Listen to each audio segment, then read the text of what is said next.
Hello everyone, welcome back once again in our lecture series of the subject Electrical Power Generation. It's a lecture number 9 and today's topic is Diesel Electric Power Plant. Now, in this lecture, we discuss about the classification of IC engines. The diesel engine is very important part of the power plant. The internal combustion engine works either on 4-stroke cycle or on 2-stroke cycle. The classification is in respect of kind of fuel used or manner in which fuel and air are introduced in the engine cylinder, manner of igniting the charge. Diesel engine works on compression ignition principle and are used where high capacity plants are needed. According to the cycle of operation, there are two types, two-stroke engine and four-stroke engine.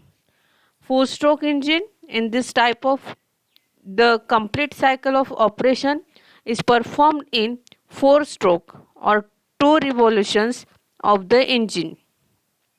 These 4 strokes are as follows. First one is the suction stroke, then compression stroke, then expansion or power stroke, and then exhaust stroke. Okay. Now next is the according to the cycle of combustion. According to the cycle of combustion, there are 3 types: Otto cycle engine, combustion of constant volume, diesel engine cycle, combustion at constant pressure, dual combustion or semi diesel engine cycle. According to the arrangement of cylinder, first one is the horizontal engine, second is the vertical engine, third one is the V type engine, and fourth one is the radial engine. According to their uses, stationary engine, portable engine, marine engine, automobile engine, and aero engine. Fifth one is according to fuel employed and method of fuel supply of the engine. First one is the oil engine, then petrol engine and gas engine. यानी कि diesel engine के types किस पे depend है, तो ये some factors यहाँ पे दिए हैं.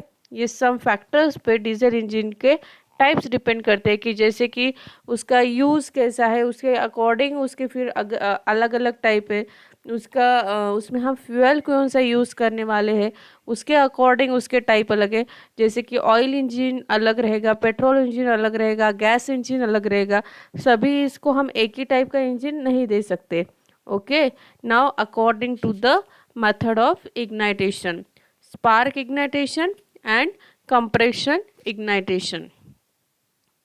According to the speed of the engine, low speed, medium speed and high speed. जैसे हम लोगों को स्पीड चाहिए, आप लोगों को पता है कि इंजन कहाँ कहाँ पे यूज़ होते हैं. हम लोग इंजन जैसे कि हमारे 4 व्हीलर में भी हम यूज़ करते हैं इंजन. तो वहाँ पे क्या होता है कि हर एक गाड़ी का माइलेज अलग अलग रहता है, right. So it depend upon the speed of the engine. According to method of cooling, air cooled and water cooled. According to number of cylinders, single cylinder or multi cylinder. Here we show the diagram of part of IC engine. यहाँ पे IC engine के parts की एक diagram दिखाई देती है आप लोगों को. इसमें सभी पार्ट्स IC इंजन के हैं, जैसे inlet valve, inlet part, crank shaft, crank pin, crank case, wrist pin, piston, cooling fins, cylinder head, exhaust port, exhaust hole, valve spring.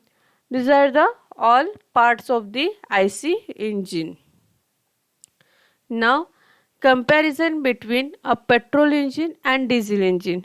Both are different. Petrol engine एक अलग है, diesel engine अलग है. तो इसमें डिफरेंस क्या है ये हम लोगों को देखना है। ओके,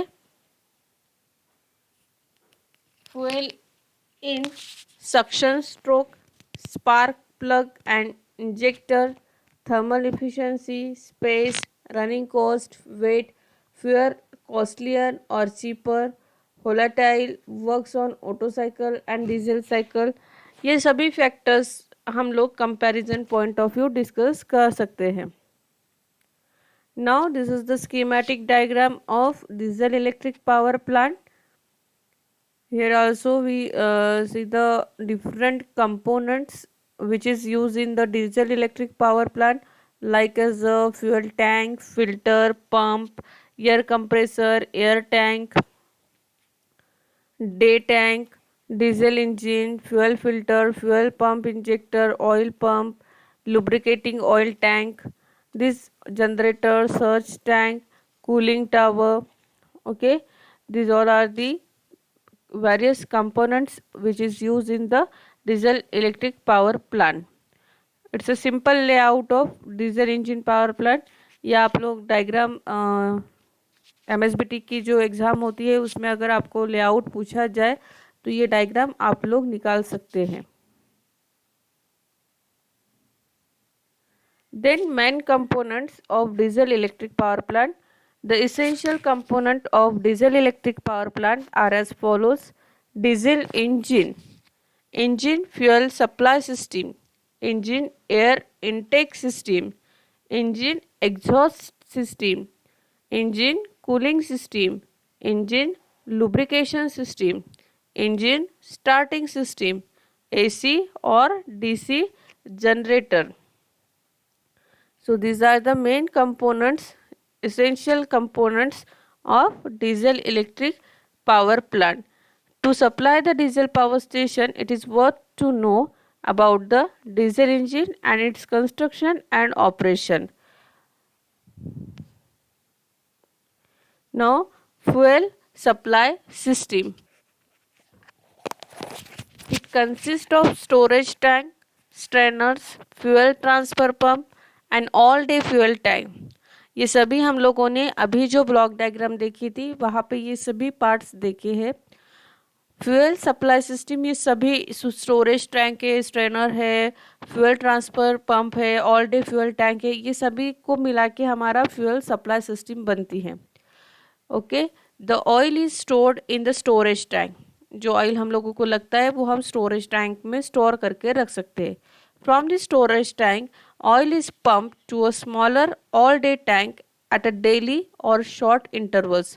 डेली के लिए या कोई शॉर्ट पीरियड्स के लिए हम लोग स्टोरेज टैंक में से ऑयल को पंप करते हैं, यानी कि ऑयल को हम स्मॉलर ऑल डे टैंक में स्टोर करके रख सकते हैं। फ्रॉम दिस टैंक यानी कि from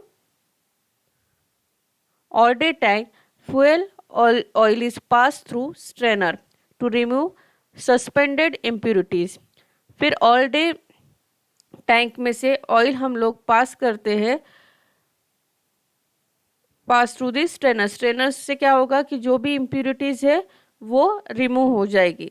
the clean oil is injected into the engine bye injection pump.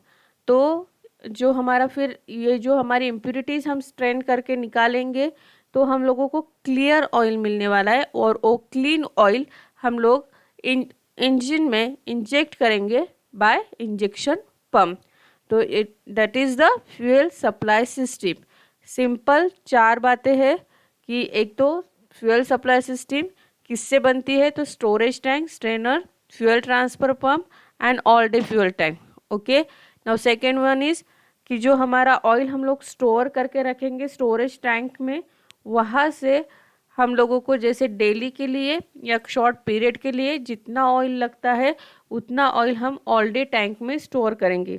Okay, from storage tank से। ठीक है, फिर थर्ड कंडीशन क्या है कि जो हम लोग स्टोर कर रहे हैं ऑल डे टैंक में वो ऑयल में इम्प्यूरिटीज़ रहती है, और अगर वैसे ही ऑयल हम लोग अगर इंजन में डालते हैं तो इंजन ख़राब हो सकता है, उसमें प्रॉब्लम्स आ सकती है। सो अवॉइड दिस प्रॉब्लम, आपने को ऑयल क्लीन करना ज़रूरी है। तो इसके लिए हम लोग स्ट्रेनर का यूज़ करते हैं, जिससे जो भी इम्प्योरिटीज़ है वो रिमूव हो जाए और हम लोगों को जो क्लीन ऑयल मिलेगा वो क्लीन ऑयल हम इंजेक्शन पंप के थ्रू इंजन में इंजेक्ट करेंगे। That is our fuel supply system. Now, air intake system. This system supplies necessary air to the engine for fuel combustion. अब एयर इंटेक सिस्टम में क्या है कि जो एयर है नेसेसरी, हम लोगों को जैसी एयर लगेगी फ्यूल कंबक्शन के लिए वो हम लोग यूज़ करेंगे। ठीक है। It consist of pipes for the supply of fresh air to the engine manifold. Filters are provided to remove dust particles from air which may act as a abrasive in the engine cylinder. अब air intake system this consist of air filter, ducts and supercharger. ये main तीन इससे air intake system हमारी बनती है। ये भी हम लोगों ने ब्लॉक डायग्राम में देखा है, air filter, ducts and Superchargers. Air filters का काम क्या है, जो हम एयर फिल्टर्स वहाँ पे यूज़ कर रहे हैं, air filters remove dust from the air before supply to the engine.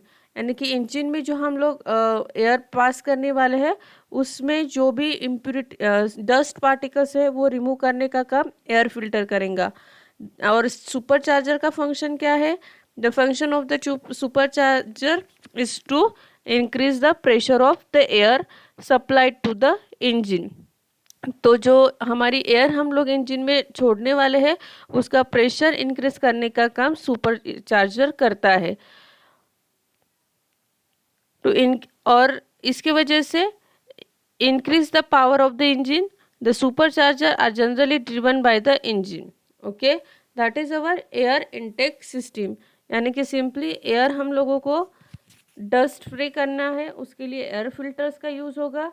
Then second है सुपर चार्जर, वो जो इंक्रीज करेगा प्रेशर एयर की इंजन में छोड़ते टाइम और उसके वजह से इंक्रीज होगी इफ़िशियंसी इंजन की। Now exhaust system. Exhaust system including connecting ducts and silencer. आप लोगों ने गाड़ी में साइलेंसर्स देखे होंगे, तो उसमें भी क्या होता है, connecting ducts and silencer. Silencer के थ्रू क्या होता है, जो भी एग्जॉस्ट रहेगा वो बाहर पड़ेगा। ठीक है। As the temperature of exhaust gases is sufficiently high, heat of these gases is mainly utilized in heating oil or air supplied to engine.